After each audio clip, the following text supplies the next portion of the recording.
할렐루야. 자, 오늘은 사도행전 21장 27절에서 36절의 말씀을 가지고 하나님 중심으로 사는 사람이다 라는 제목으로 은혜를 나누기를 원합니다. 자, 사도 바울이 다메섹에서 예수께 부르심을 받고 주님의 일을 시작할 때부터 주님 앞에 받은 말씀이 있었습니다. 내 이름을 이방인과 임금들과 이스라엘 자손들에게 전하기 위하여 너는 택한 나의 그릇이라. 네가 내 이름을 위하여 얼마나 고난을 받아야 할 것을 내가 너에게 보이리라 라고 말씀을 하셔 주셨습니다. 자, 예수 앞에 택함을 받을 때부터 예수의 이름을 위해서 고난의 길을 갈 것이라고 하는 것인데, 그러므로 바울의 삶은요 항상 고난의 여정이 연속이 되었는데, 바울은 자신이 겪은 수많은 어려움과 수많은 고난이 있었음에도 불구하고 아직도 날마다 자기의 마음을 짓누르는 그런 마음은 뭐냐? 모든 교회들이 잘 세워지는 것에 대한 염려였다라고 고린도후서 11장 28절 29절에 고백을 하고 있어요.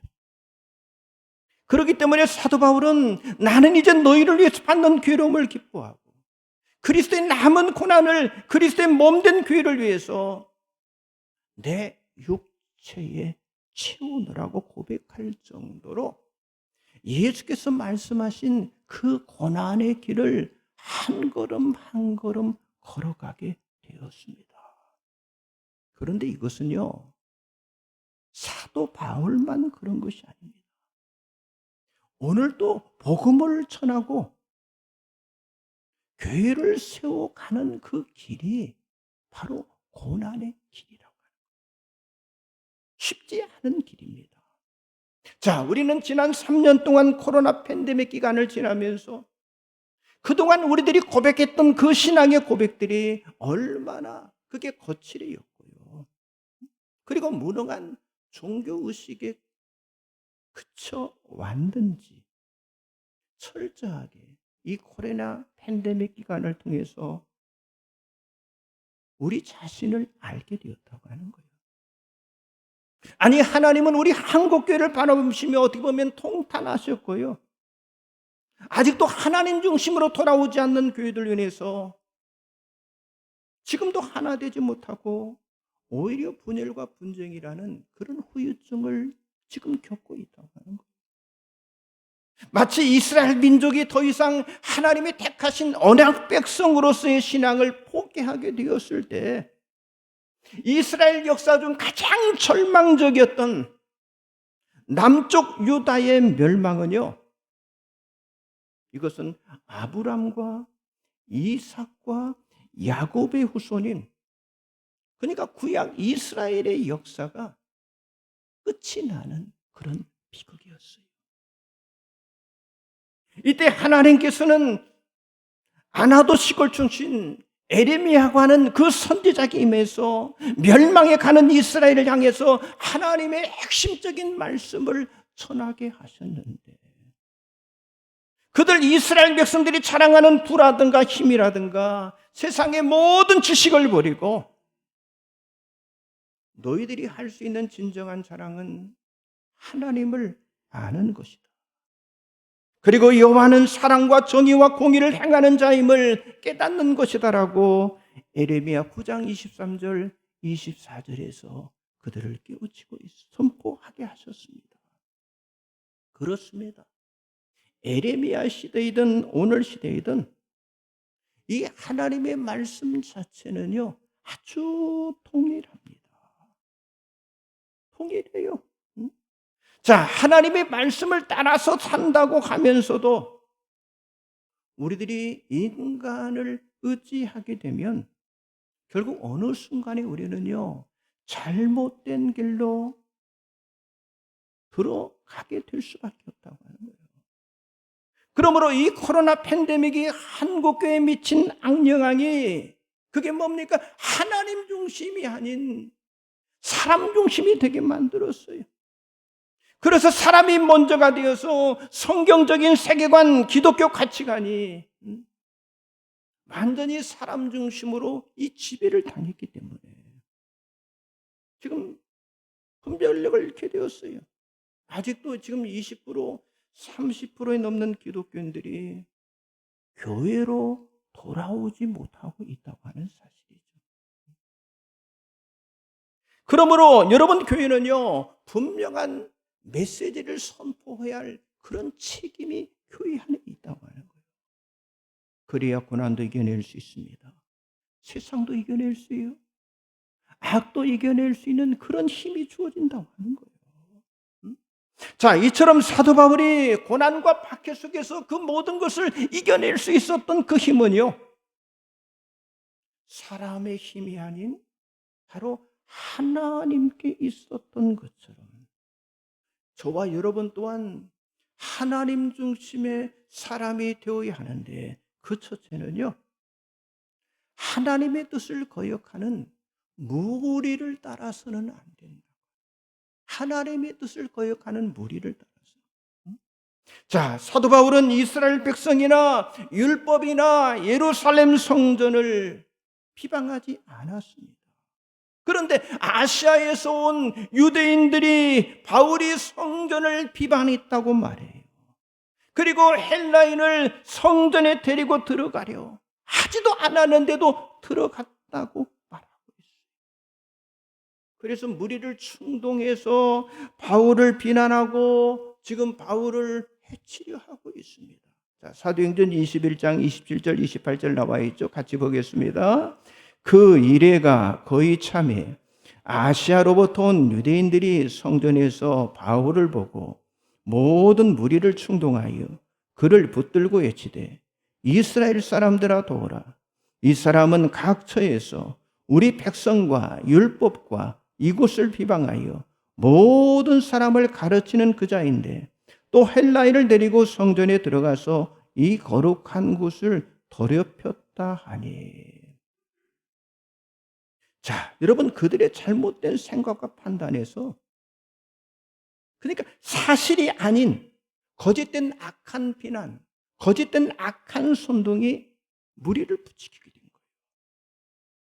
그래서 무리들이 바울을 붙드는 그런 악한 일을 하게 된 것인데, 자, 여기서요, 참으로 무서운 것이 뭡니까? 이게 사람의 말이에요. 사람의 말이 무서운 거예요. 더군다나 혼자 또는 소수가 아니라, 여러분 20절에 보면 유대인족 믿는 자 수만 명이 있었는데 이 무리들이 사도 바울을 공격하는데 하나가 된 그런 무리가 되었다고 하는 거예요. 그런데 예수님 때도 군중들과 무리들에 의한 사건이 있었습니다. 마태복음 27장 20절 22절 같이 봅니다. 대제사장들과 장로들이 무리를 권하여 바라바를 달라 하게 하고 예수를 죽이자 하게 하였더니 총독이 대답하이로되 둘 중에 누구를 너희에게 놓아주기를 원하느냐 이르되 바라바로소이다. 빌라도가 이르되 그러면 그리스도 하는 예수를 내가 어떻게 하랴. 그들이 다 이르되 십자가에 못 박혀야 하겠나이다. 자, 빌라도가 어떤 사람입니까? 유대 총독으로 예수님을 십자가에 처형한 사람으로. 여러분, 이 빌라도는요, 아주 포악한 이 살인자입니다.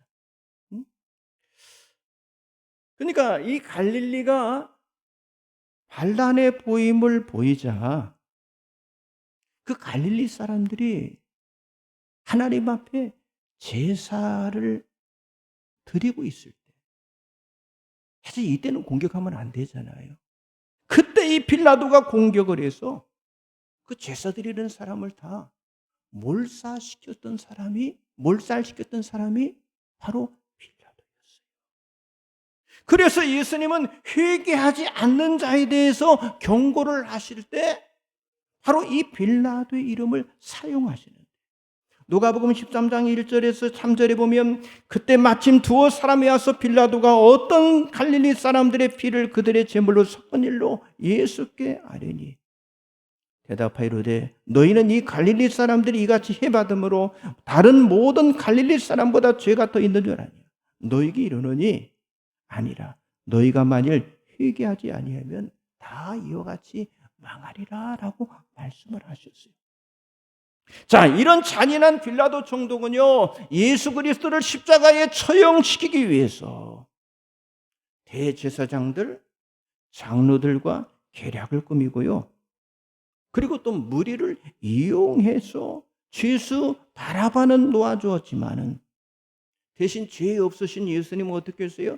채찍질하고 십자가에 못을 박게 만들었다고 하는 거예요. 자, 예수님이나 사도 바울이나 사도들이 활동할 때, 그리고 순교자 스데반 집사의 죽음 등 수많은 핍박과 그리고 수많은 박해와 죽음이 다 어떻게 죽었습니까? 어떻게 숨겼습니까? 무리들에 의한 군중무리로 대부분 이루어졌다고 하는 사실입니다. 여러분, 오늘날도 동일합니다. 사람들이 많이 모였다고 그 모인 사람들의 생각이 다 옳은 것이 아니라고 하는 거예요. 여러분, 사람들이, 무리들이, 군중들이 모일 때 자신들의 의도가 선하고 의로운 것이라고 그들은 말하고 있지만은, 여러분, 우리가 신약 성경의 예를 보듯 전부 악한 이익 집단과 어떤 기득권과 어떤 자기들의 정략과 권리를 위한 그런 폭력적이고, 그러니까 승자 독식, 적자 생존이 목적이 되어버린 거라고 하는 거예요. 그렇습니다. 오늘 여기 사도 바울 당시 무리들의 판단이 얼마나 잘못되었는지를 그대로 보여주고 있는데, 아까 조금 전에 봤던 28절에 그랬죠. 아시아에서 온 유대인들이 외치며 말하기를 이스라엘 사람들아 도우라. 이 사람은 각처에서 우리 백성과 율법과 이것을 비방하여 모든 사람을 가르치는 자인데, 또 헬라인을 데리고 성전에 들어가서 이 거룩한 것을 더럽혔다라고 무리들을 향해서 이 아시아에 온 유대인들이 외치게 된 거예요. 그러니까 사람들을 들끓게 하려고 고함을 쳤어요. 그 고함진 것이 사실입니까? 거짓말이에요. 거짓말. 거짓말을 옳은 것처럼 막 소리친 거예요. 바울이 성전에 들어가서 거룩한 성전을 더럽혔다고, 바울에 대한 공갈, 협박, 위해를 가하자. 여러분, 거기 모이는 사람들이요, 갑자기 사악하고 잔인한 그런 악한 무리가 되고 말았다고 하는 거예요. 자, 사도행전 21장 주보 가운데 보세요. 30절, 36절 나와 있죠. 같이 봅니다. 온 성이 소동하여 백성이 달려와 모여 바울을 잡아 성전 밖으로 끌고 나가니 문들이 곧 닫히더라. 이는 백성의 무리가 그를 없이 하자고 외치며 따라감 이르라. 그렇잖아요. 여러분, 저와 여러분들에게는 뭐가 있어야 하느냐? 분별력이죠. 분별력. 대다수의 무리, 대다수의 군중이 모였다고, 그것이 다 옳은 것은 아니라고 하는 사실이죠. 아니, 전 국민이 다 모였지라도 그것이 바른 것이 아닐 수가 있다고 하는 거예요. 여러분, 무리들이 선택한 것이 그게 진리가 아니라고 하는 거예요. 하나님만이 우리들의 최종적인 구원자이고 하나님만이 우리들의 최종적인 심판자임을 믿으시기 바랍니다. 그러니까 누가 뭐라 해도 이 진리의 말씀대로 그대로 성취되기 때문에 하나님의 말씀대로 따르는 것이 하나님이 가장 기뻐하는 일이라고 하는 사실을 믿으시기 바랍니다. 옆 사람 앞뒤로 한번 인사하세요. 사람의 말이 아닌 하나님의 말씀을 따릅시다. 예, 그게 중요합니다. 두 번째는요, 긴박한 위기, 긴박한 죽음의 상황에도 끝난 것으로 여겨서는 안 된다고. 자, 사도행전 21장 31절 32절 같이 봅니다. 그들이 그를 죽이려 할 때 온 예루살렘이 요란하다는 소문이 군대의 천부장에게 들리매 그가 급히 군인들과 백부장들을 거느리고 달려내려가니 그들이 천부장과 군인들을 보고 바울 치기를 그치는지라. 자, 사도 바울은 소동을 일으키는 유대인들에게 완전히 붙들렸어요. 그리고 그들의 형벌이 뭡니까? 돌에 맞아서 이제 죽어야 할 지경까지 되었어요. 스테반이 그렇게 순교를 했잖아요. 바울은 이제 더 이상 어떤 살 수 있는 그런 처지가 안 되었습니다. 그래서 잔인한 유대인들은요, 바울을 죽이려고 작심을 했기 때문에 도저히 피할 길이 없는 거예요. 그런데 마침 예루살렘이 요란하다는 소문이 당시의 군대의 천부장에게 이 소식이 들려지게 되었어요. 그래서 천부장은 그 소동을 제압하기 위해 급히 군인들과 백부장을 거느리고 달려 내려갔습니다. 그때 이 유대 군중들은 천부장과 그리고 그 군대를 보고 바울을 돌로 치려 하는 행동을 그들이 멈추게 되었다고 하는 거예요. 그러니까 정말 도저히 이해할 수 없는 일이 일어나게 된 것인데, 여러분, 이 일이 그게 하나님의 역사였고 그 일이 하나님의 섭리였다고 하는 거예요. 지금 바울에게 일어난 상황은요, 철저하게 아시아에서 온 유대인들에 의해 계획된 그런 음모적인 사건이었잖아요. 바울이 성전 안에 이방인들을 데리고 들어왔다고 말하는 그 아시아에서 온 유대인들의 선동은요, 모든 뜰 안에 있던 유대인들을 아주 흥분하게 만들었어요. 아니, 그 유대인들을 분노하게 만들게 되었어요. 여러분, 당시 성전뜰은요, 4단계로 구분이 되어 있었습니다. 제일 외곽에는요, 이방인의 뜰이 있었어요. 그리고 그 안에는요, 이스라엘 여인의 뜰이 있습니다. 그리고 그 안에는요, 뭡니까?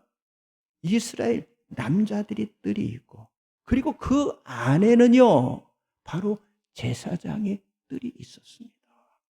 그러니까 어떤 이방인도 이방인의 뜰에서 더 안으로 들어갈 수가 없어요. 그리고 만일 들어오게 된다면 사형에 처한다라고 경고의 비석과 표지가 붙어 있었습니다. 이처럼 성전의 각 뜰의 구분은 엄격하게 지켜왔고요. 특별히 이방인의 뜰과 이스라엘의 뜰 사이는요, 높은 담이 가로막혀 있었고, 이 경계의 침입은요, 바로 신성의 모독죄로 다스리게 되었어요.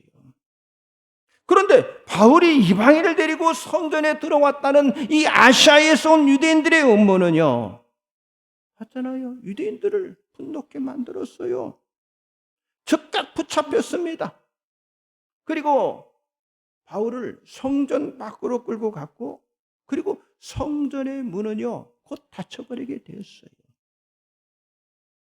여러분, 바울을 성전 밖으로 끌고 가는 유대인들은요, 성전 안에서 피를 흘려서는 안 돼요. 그래서 성전 안에서 피 흘리는 그 참사를 방지하기 위해서 이제 성전 밖에서 바울을 죽이기로 작정함으로 바울은 꼼짝없이 날조된 제목으로 어떻게 보면은 순결 당해야, 그러니까 죽을 운명에 처하게 된 거예요.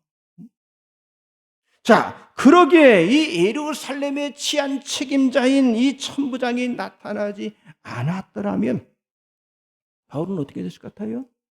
유대인들에 의해서 스데반과 똑같은 상황이 일어납니다. 돌에 맞아 죽임을 당하는 것이 틀림없는 일이었는데, 그런데 하나님께서 그런 바울을 죽도록 내버려 두지 않으셨다고 하는 거예요. 오히려 하나님께서는요, 사도 바울을 이 천부장인 이 글라우디오 누시아에게 구출되게 만들어 주심으로, 그리고 보호를 받게 하심으로 바울을요, 로마 선교를 위한, 바울을 향한 로마 선교를 위한 하나님의 강력한 그 의지, 그 섭리를 보여주셨다고 하는 거예요. 자, 사도행전 23장 11절 말씀 같이 봅니다.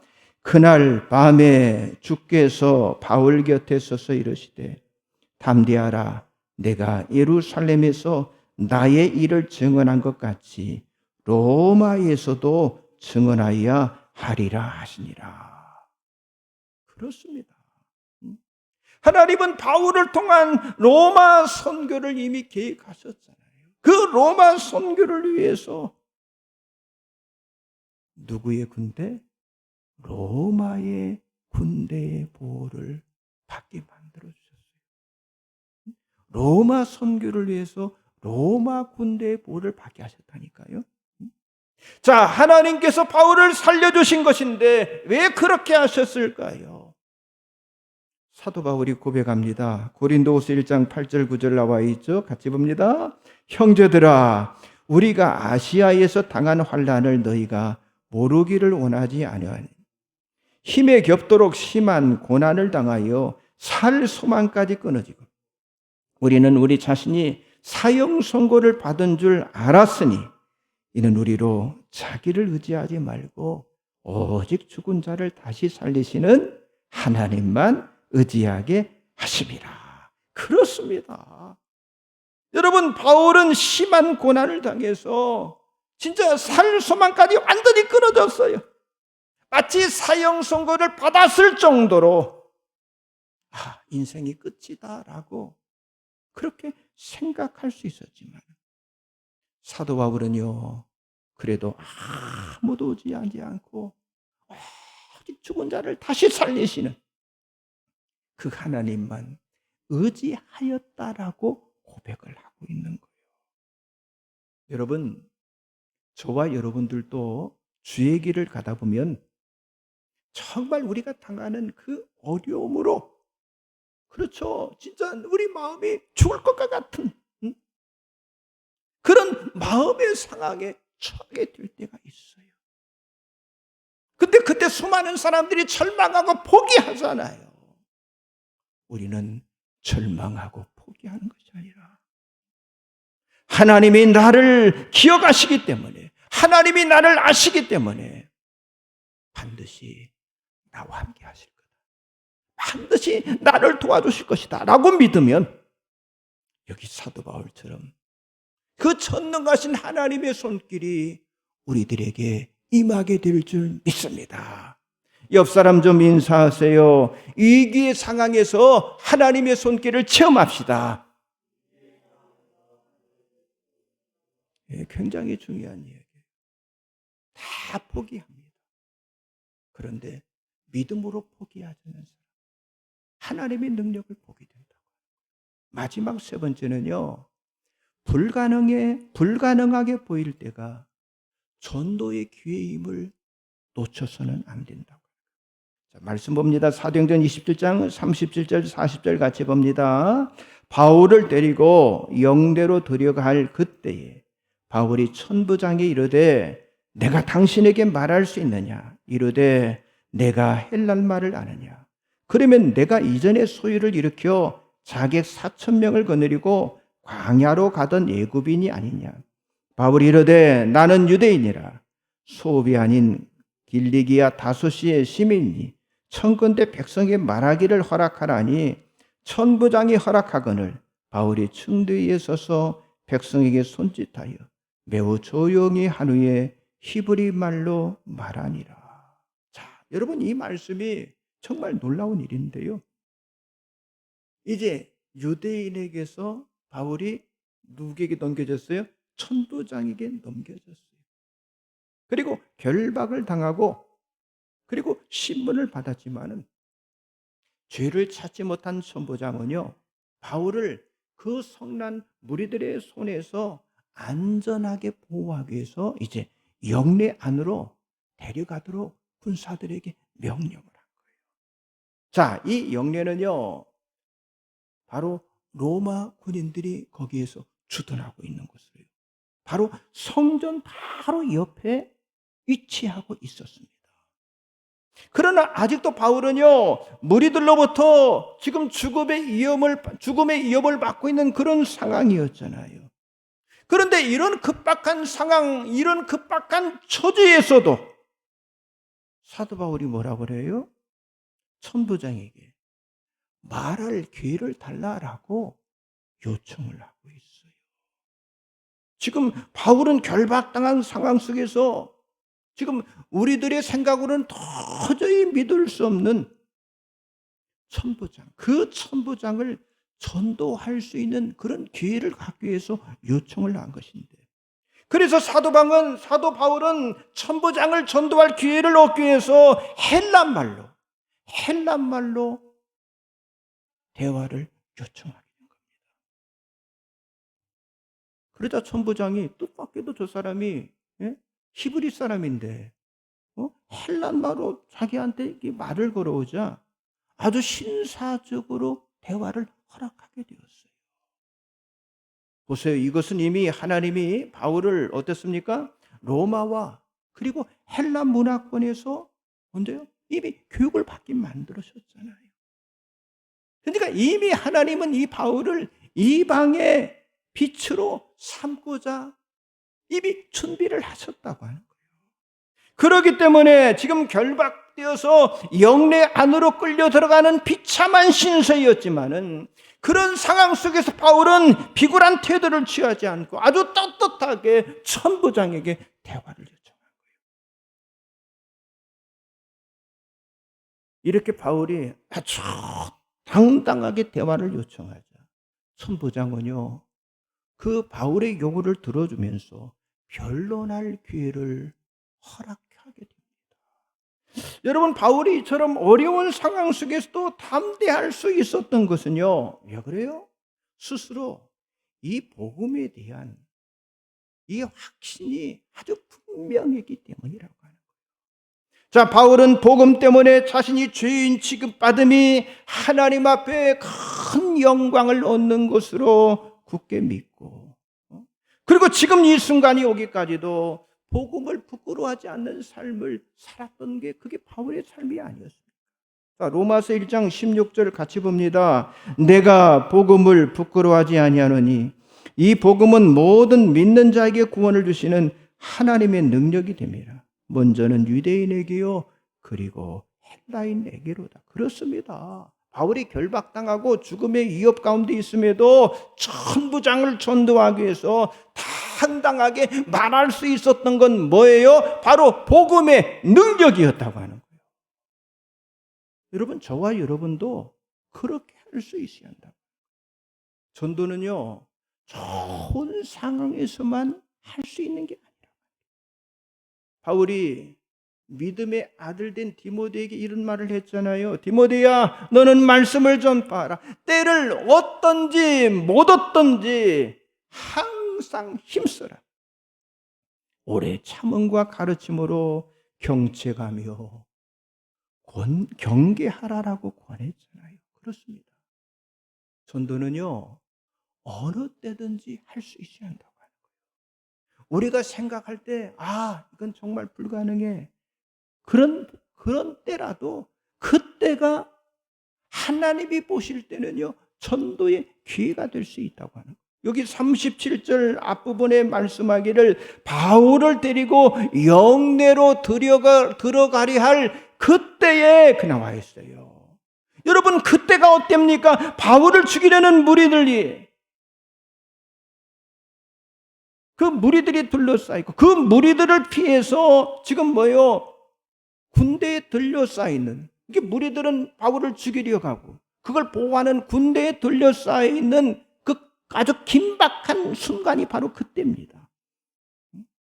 그런데 그 순간을 놓치지 않고 천부장에게 전도할 수 있는 그런 기회를 바울이 사용했다는 거예요. 여러분, 우리도 그런 믿음을 구해야 할 줄 믿습니다. 한번 따라서 했어요. 오늘 설날 명절이 그날입니다. 맞습니다. 그렇잖아요. 우리 가족들 보면 이건 안 된다고 생각하는데 그래도 한번 던져보는 거예요. 간증을 하는 거예요. 내가 진짜 예수 믿어보니까 이런 모습이 정말 좋더라. 여러분, 전도에 당당한 믿음을 구하시기 바랍니다. 복음을 부끄러워하지 않는 그 믿음을 구하시기 바랍니다. 그래서 우리는 언제나 전도의 기회를 놓치지 않는 그런 깨어있는 믿음의 사람이 되어야 할 줄 믿습니다. 그리고 올 한 해 정말 전도의 문이 열리도록 간절하게 기도하세요.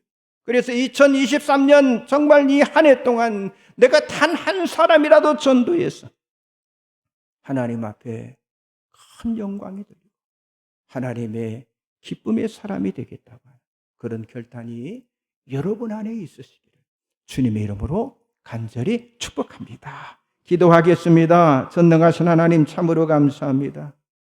우리 주변에